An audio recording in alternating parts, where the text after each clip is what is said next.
Hey everybody, welcome to Slash Bash, where today I am bringing you another Choosing Beggar Reddit video. If you are new to the channel, then subscribe and click on notifications so you don't miss out on the fun. In our first story, a Choosing Beggar voice student who decides she didn't learn enough in her lesson, so she walks out without paying.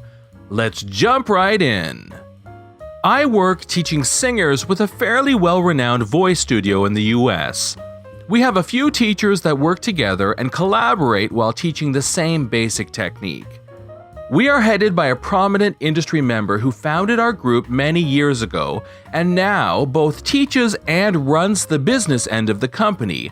Let's call him Bill. A few weeks ago, I began teaching a new student. We'll call her Shen. Shen is a Chinese tourist, here for a couple months to study music in the US. She fancies herself a bit of a pop singer and wants to take lessons for the entire duration of her stay. When she showed up for her first lesson, it was immediately apparent that she barely spoke English. I did my best to accommodate, even downloading an app to help translate in order to teach more effectively.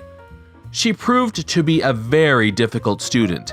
Energetically, and for the next 4 or 5 lessons, I began to dread her coming as she was often downright resistant to my instruction, a stance I have never understood. Since I teach out of my apartment, my actual living space, I only invite students in when it's time to start their lessons. This is both for the sake of my previous student and their paid time, and for my sanity, as I might hopefully get a minute or two to center myself between lessons. On the rare occasion, however, people walk up to the door and attempt to let themselves in if they're early. I can understand this mistake once, as sometimes people assume it's purely a studio space if they've never been there, mistakenly thinking there is a waiting area. At Shen's first lesson, she attempted to let herself in a full 15 minutes early. I explained to her that in the future, I would let her in at the beginning of her lessons. She then proceeded to attempt to let herself in at each subsequent lesson, despite being reminded not to each time. She also never wrote down her lesson times and would frequently show up to my apartment on completely wrong days and times. Add on to this that she was constantly calling me to ask questions, etc., and you have a perfect storm brewing. Well, she showed up again yesterday, Labor Day, when I was not teaching, thinking she had a lesson. I explained to her, in my bathrobe, that I wasn't teaching that day. Instead of immediately leaving, however, she seemed to think I would just teach her anyway, given that she'd shown up. I explained that I couldn't, also clarifying that I didn't have any availability for the rest of the week. After she left, she emailed the studio asking if any of our other teachers could accommodate her this week, since I was booked. We obliged and scheduled her with another instructor for a lesson this morning. First, when she had her lesson with my colleague, she actually ran into my colleague's partner on his way out the door. He saw her heading to walk straight in, uninvited or announced, and stopped her, reiterating what she had already been told, that we would let her in when it was time. But still, once he got into the elevator, she opened the now unlocked door and let herself in, much to my colleague's surprise. She showed up and took the lesson, but was completely hostile to my colleague the entire time, to the point that he offered to cut the lesson short and prorate the time. She wouldn't agree to that and insisted they continue anyway, so they went for another 15 minutes. She then informed him that since she hadn't learned anything, she wouldn't be paying, and she left. Naturally, Bill was the first to hear about this. He promptly called her and reamed her out over the phone. Apparently, she hadn't considered that being disrespectful to his employees might reflect poorly on her to a widely known and respected industry professional with countless connections and opportunities. She immediately returned to my colleague's apartment and delivered the money for the lesson, which he graciously accepted.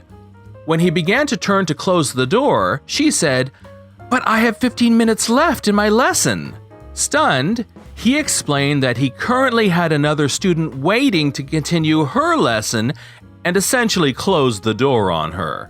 Shen then calls Bill and explains that she has paid and now wants the remaining 15 minutes of her lesson. He tells her he would be glad to refund her for the missed 15 minutes, but that we are no longer interested in working with her in any capacity. She then proceeds to call me directly. I saved her number weeks ago to avoid answering, so I was able to screen it. However, half an hour later, she shows up at my door begging to not be let go. I had to explain to her once again that our decision was final and that she should look elsewhere for training. That, folks, is how you ruin your expensive 2-month training trip to the US. I have never seen such entitlement in the 7 years I've been teaching. I can only hope this is the end of the story. In story number 2, a choosing beggar who doesn't get to buy a laptop, so naturally, he called the police.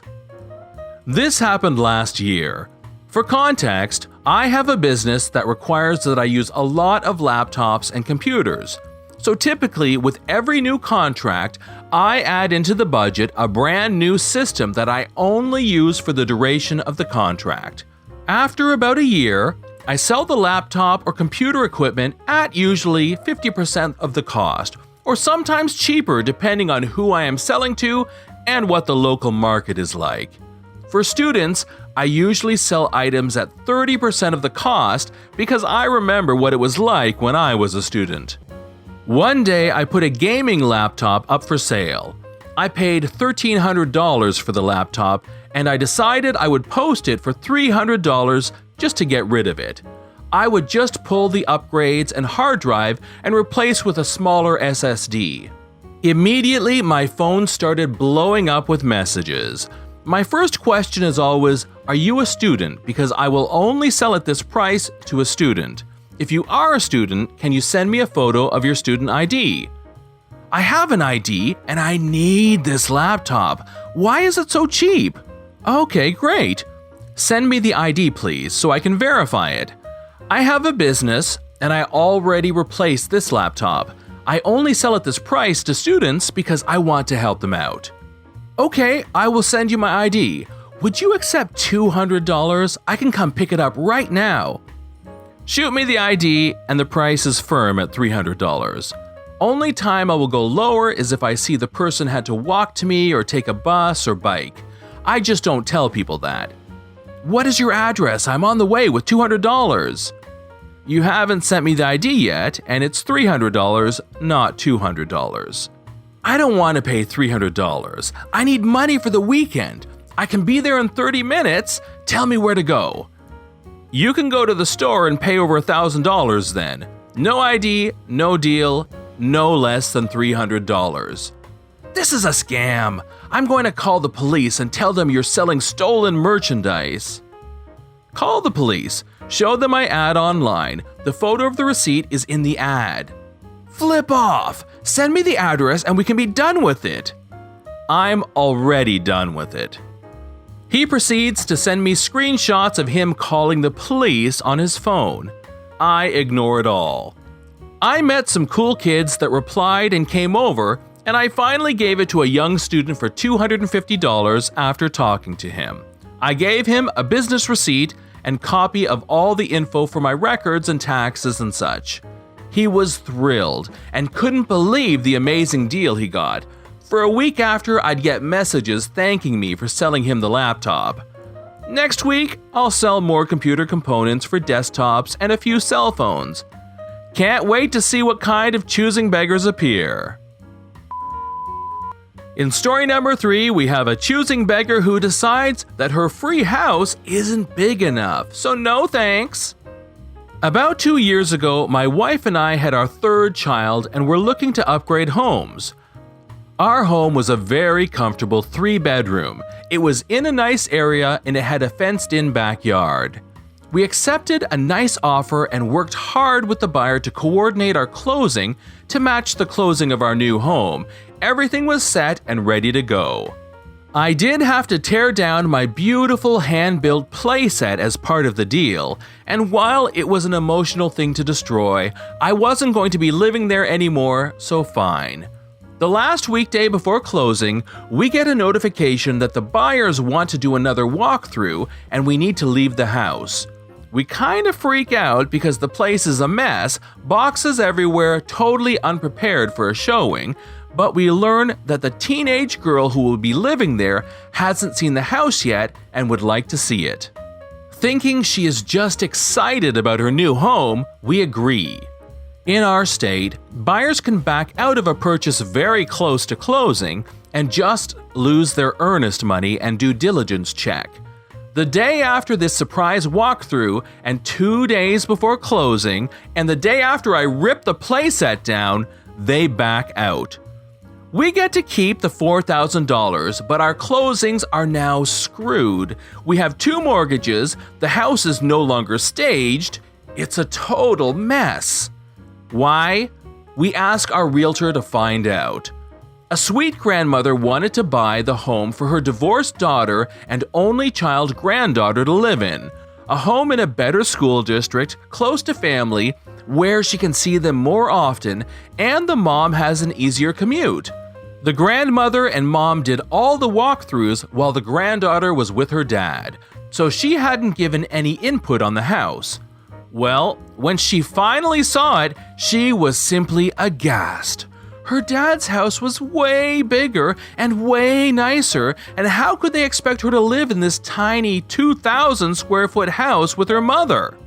Our second offer was about $10,000 lower than the first, not to mention 3 months of mortgage payments. The grandmother was out probably $5,000 or so in fees, deposits, appraisals, etc. How could they give the final say to their granddaughter? I'll never understand it. This is John from Slash Bash. Thanks for watching. If you've enjoyed the video and want to see more of them, then please hit that subscribe button. We'd love for you to drop a like, share it with your friends, and we will see you in the next one.